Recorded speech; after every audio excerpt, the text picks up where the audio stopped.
it does look like we're going to have Rob Cygul, the man himself, in round 1 against Thomas Zelazko? Is that how you, I don't want to, I'm going to butcher this name, I'm so sorry. But Zelazko is my Zelazko, guess. okay, yeah. Apologies if we got it wrong. Please come see us. I definitely messed it up.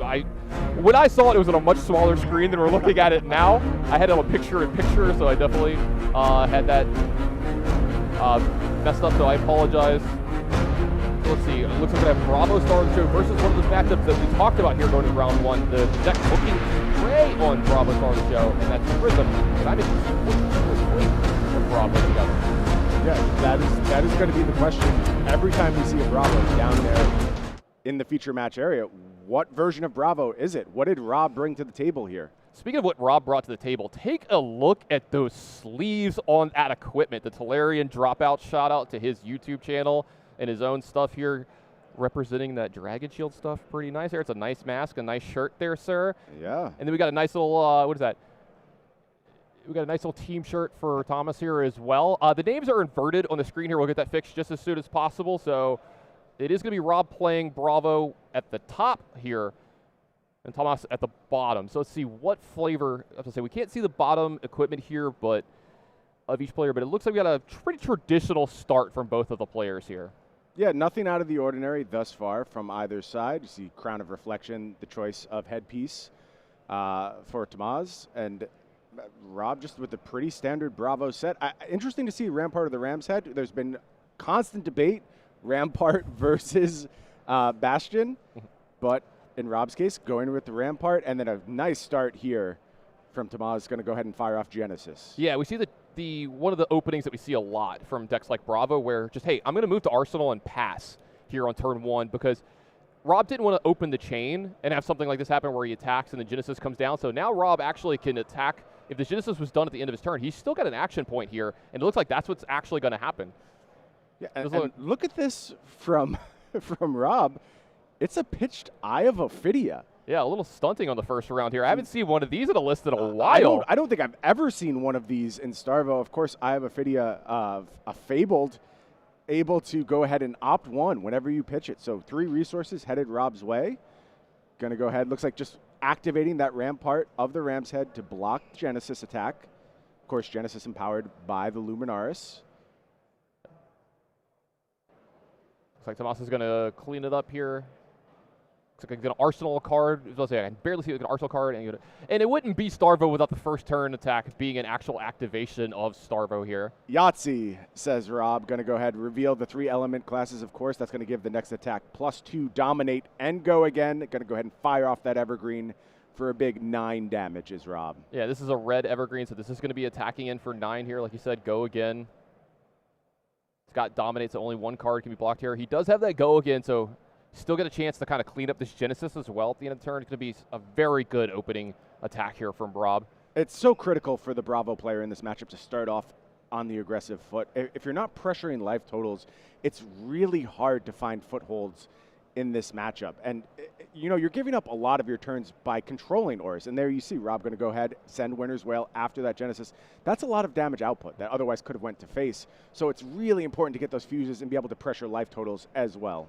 Yeah, you see, like we said, the life total is just a little inverted here. We're going to get that fixed as soon as possible, but Rob's still at 40. We got our Prism player down to 31, taking that 9 off that Evergreen, and that Genesis got cleaned up. We're going to tick that Tunic up to 2 here. Good thing to remember that all the time. It looks like we're going to have an Ode to Wrath get put into play here, and these are some beautiful cards from both of these players. It looks like we got cold foils everywhere. Of course, Prism, very unique in terms of Flesh and Blood decks. It plays to the arena a lot more than most. These very, very powerful auras gain kind of a persistent advantage. Flesh and Blood's a game very much about the back and forth of combat. I attack, you block, you attack, I block. That's how most decks play out.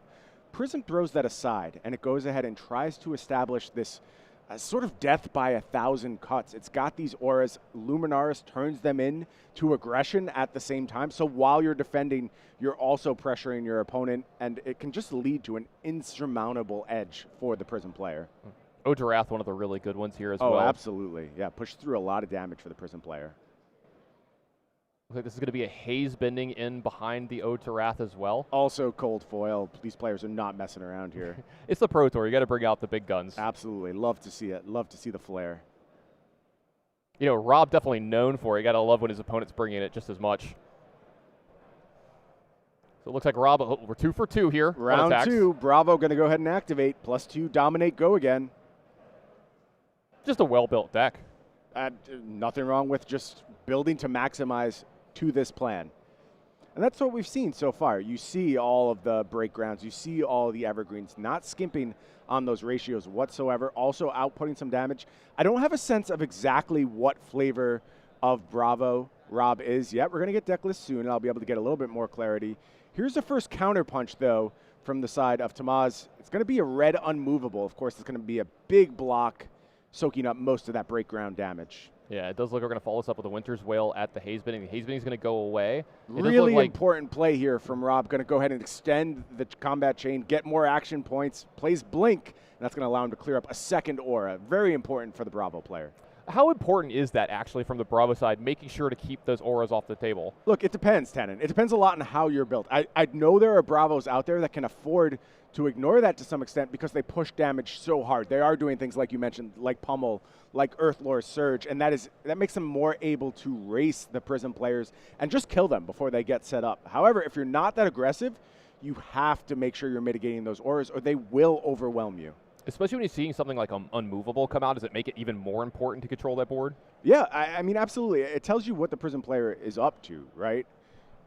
Yeah, absolutely. Speaking about what they're up to, Rob here, no Starvo activation this turn, but this is still a very large attack from a Spinal Crush. Yeah, Spinal Crush important in this matchup. Takes away Go again from everything on a recipient's next turn if it deals 4 or more damage. So what that means is, you know, Prism's good at getting wide. When we say getting wide, we're making a lot of attacks on the back of that Luminaris. That goes away if Spinal Crush connects. So this is going to demand some kind of response from Thomasz if he wants to retain the ability to do things on his turn.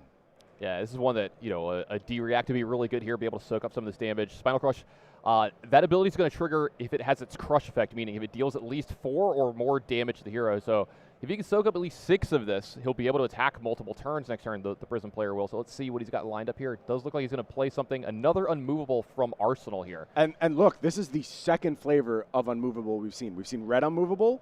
This is yellow Unmovable. And I think that's really telling because for a long time, the Prism decks shifted to mostly just red Unmovable. They're saying for this event, it's important they have more D-Reacts. I mentioned a lot of folks going to the Fate Foreseen look again. We're seeing Thomasz do something a little bit different here.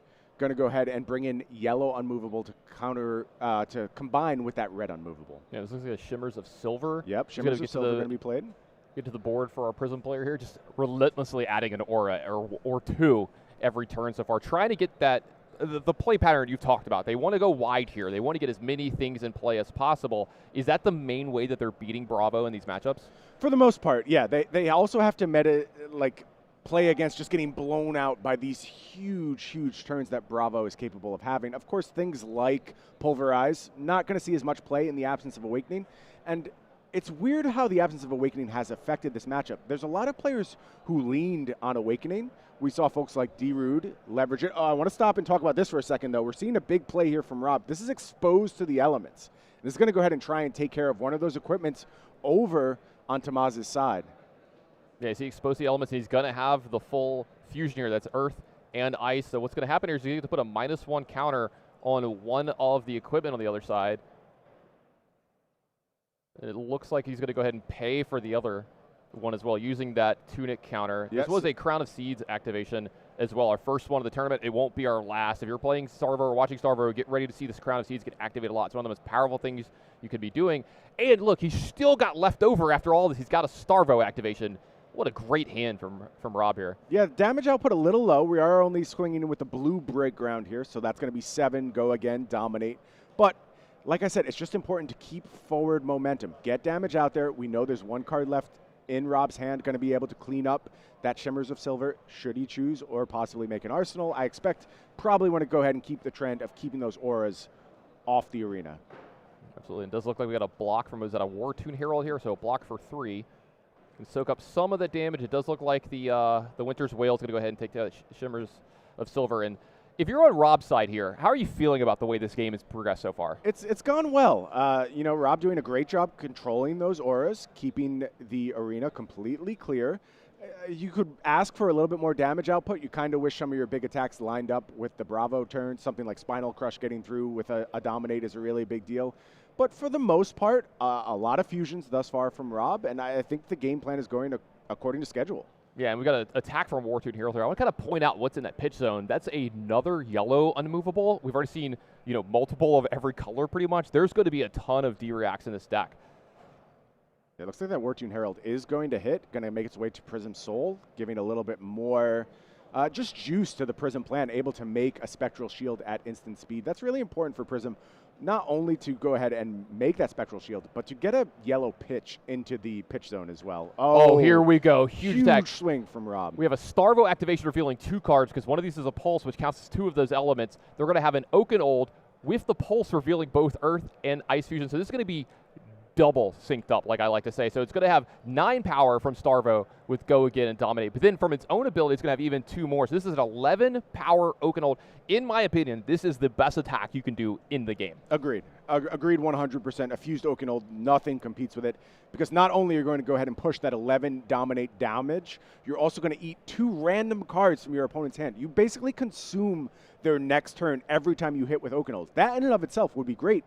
But it coming with 11 damage too it goes to messed up, quite frankly. And we have to see, is there enough on Thomas's side to put together a defense of this? You really want your unmovables in this spot because you are so limited, particularly in the Arsenal. And you see Thomas going to go ahead and check that Arsenal. Is there something there that enables him to prevent this Oaken Old hit? Does look like we're going to sink below. Yeah, so this is a D-React. So this is soaking up, about 5 so far? Yeah, 5 so far. Do we have that last D-React in the Arsenal zone able to soak up this Oaken Old? Looks like no. Well, maybe not. That's the sink below card going to the bottom. Maybe we could find one. Well, it's got to come from the Arsenal at this point because sink below is from hand. So that's going to be the 1 card played for Dominate. And it's Soul Shield from the Arsenal. How much are we soaking up here? I think this is 11, right? Soul Shield, it's a yellow one. I think that's 6. 7, 8, 9, 10, so that would be 11, so is that all of it? And then this does look like we have a cold 4 coming through, so an Icy Hammer coming through as well at the end of the turn. Yeah, and I think, Thomas was tested here. I think stood up to the test. Had the right answers at the right time to go ahead and prevent the just massive damage from that Oaken Old. Nice token here, a little Matthew Dilks sighting. Shout out to Matthew Dilks if you're at home watching, or I think he might even be here this weekend. Love you, buddy. But I want to point out how big of an attack this was, even though it didn't hit. This is what you're talking about, the effect it has on the game, right? If it hit Thomas, he'd lose a bunch of cards, but he, in fact, still lost those cards, right, while having to give up a piece of equipment and multiple cards from his hand in Arsenal. Absolutely. Oaken Old puts you in a no-win situation. It's not like Thomas really came out super well in that exchange. It just didn't go as poorly as it could have, and that life total getting a little bit of padding, which is going to be so important as this game moves on. But, Tanner, you asked me before, if I'm Rob, how do I feel about how this game is going? It just keeps getting better and better. And you see another Starvo activation here for Rob. We're going to go ahead, again, just a blue Evergreen. So we're only going to be pushing a smaller amount of damage, 7 here to start with. But we're doing it. This is what you need to set up turn after turn to pressure these Prism players. Yeah, we saw a Channel Link Frigid, the first one that we've seen so far today, get shown here as well. So it's something that could possibly be used as well here. I was going to say, he has, 2 cards left his hand, so he could possibly get that in play to kind of mess up the Prism player's turns for the rest of the couple of turns. Or you can even start, keep attacking Winter's Wheel because the life totals are getting pretty low. The Prism player is down to 15. You're starting to see the finish line. I agree. I think the damage output has been there thus far for Rob. And you reach this point as the Starvo player against Prism. It's been so critical for Rob to keep the arena clean of those auras thus far. Things change, though. At some point, you go, okay, I have the Prism low enough, or I can start to go after them. And maybe it's something like a Pulse of Volthaven that's going to enable a Winter's Wail for a big 8 attack here that really signifies the turning of the tides and Rob shifting to, I'm going to end this game. A play that I actually like a lot in this deck, a lot of people like to hold the pulses to kind of make sure you reveal to Starvo, but it's like you said, at some point you turn the corner, you see the finish line, you want to push for that end, and this is going to make an 8 power Winter's Wail that, on hit gives that ice, gives that frostbite, but also this is half of Thomas's remaining life total. He's got an Arsenal and he's got a bunch of cards to say, but he just took the damage before this. This means he actually wants the cards in his hand. So this is a big question from Rob here. It's like, how are you going to soak up this much damage? How are you going to deal with this? Are you just going to take this as well? to try to, you know, move the game back to get some tempo on your side. If that's the case, then I'm okay with it because now you're going to be at a very low life total. Yeah, and when you're an experienced player like Rob, you pick up on those things, right? The fact that Thomasz was willing to soak the damage there means there's something he's looking to come back with. And you see a huge pause here trying to figure out, okay, now, how much do I have to prick my life total? How much do I have to worry about that Frostbite token really throwing off what I intended to do on my turn? And you see a mid-sized block here, starting with the War Tune Herald, but there's some follow-up. Soul Shield going to come down, block this entire 8. And honestly, I like Thomas trying to find a spot for this here. There's a lot of people from this spot, they play not to lose, and you see him actually playing to find a way to win the game. Agreed. Critical way to play here from Thomasz. You have to move forward. Otherwise, eventually Starvo will just bury you under these activations. And still doing a decent job. You know, gave up a lot of hand there, but had the blue aura, Haze Bending going to come down. One of the better blue auras, I would say. Absolutely. So Haze Bending's going to make it in here. Now Rob dealing with this. He's got a full hand here. He's got an arsenal. He's got 3 counters on that tunic, and he's got that crown sitting there ready to go. These are the turns that dreams are made of when you're Starvo. This is the fully powered going into my next turn here. He can filter a little bit if he wants here, help prevent some of this damage, and then maybe set up, you know, one of those big turns here later in the game, because you got to believe all of the dominated attacks from here on out are going to be the biggest problem. Yeah, and that was what Rob was debating, trying to figure out if he wanted to set up a 5-card hand. I assume we're still on the end. Yes, we were in the end of Thomas's turn. So what Rob is doing there, using the tunic to activate Crown of Seeds, that basically adds a free card to hand. Rob trying to find that Bravo fusion, looks like with a big Spinal Crush lined up. So if he found it, this will be a big output. But I think there's an Oaken Old as well in here. Yeah, but the problem is there's no fusion here. I think we're looking at 2 ice cards and an Earth card, though. So if there is an Oaken Old, that could be some output. It's going to be Spinal Crush. And I think he's going to tuck away this Oaken Old for the next turn as well. So I believe that was a Winter's Bite that got played, and then into a giant Spinal Crush here going at our Prism player. Yeah, Winter's Bite going to take a card out of hand. We saw Spinal Crush before. If this does 4 or more damage, going to take away access to Go Again from Thomasz. Honestly, the fear at this point is you're usually worried about Spinal Crushes on hit. Eat your next turn. Not anymore if you're Thomasz. You're worried about your life total. 15 is precarious. You eat any portion of this sizable 9, things start to get real uncertain, and you're just forced to commit defensive resources on every turn. Makes it really hard to turn the corner on the Prism side. Absolutely. So you see Thomasz taking his time here, really thinking about how do I do that here, and that's what he's thinking about here. He's not thinking about, oh, what's my best block. That's not the only thing he's thinking about. It's like, how do I win from here? And we talked about this a little bit. You know, he's trying to find a way to actually get himself back in this game because surviving is not enough at this point. No, and that's one of the beautiful things about the game of Flesh and Blood. Your defense leads directly into your offense. How much you're choosing to commit 2 blocks on this turn dictates what you will be able to do on your next turn. And Flesh and Blood is this beautiful balancing act you're always playing. How much offensive output can I get? How much defensive output can I get? How much do I have to plan for what my opponent's going to do on their next turn? And speaking of that, you see Rob with still some very valuable resources left.